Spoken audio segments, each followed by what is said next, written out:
Hi, my name's Katie. I've got a piece of work, All the Dead Stars, in the Tate Britain Altermodern show. It's a large map, 3 by 2 metres.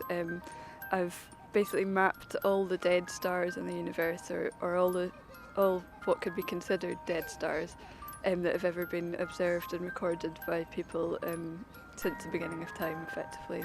So there's just under 27,000 different kinds of dead stars, but they're all just represented as dots, and they're laser etched on black anodised aluminium. Collecting all the data and meeting the astronomers and getting all that massive amount of information was actually the easy bit.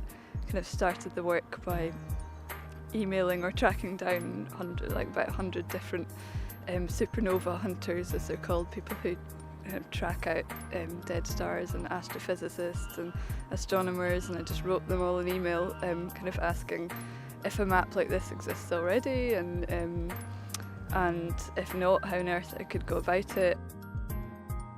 My map doesn't accurately represent all the dead stars in the whole universe. It represents what we've seen and recorded, because in reality, as one astronomer told me, if I actually mapped every single dead star in the universe, the map would be as big as the Earth, because there's billions. There's like one supernova explodes in every galaxy every 100 years, and over the whole history of the universe, they're exploding every couple of seconds somewhere in the universe.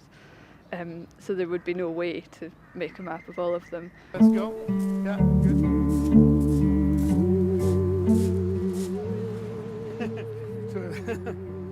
Some astronomers are interested in the stars as stars, their own physics, birth, life, and death. Other astronomers would utilize them. They say, great, nature put those light bulbs for us. Let's use them and learn about the universe we live in.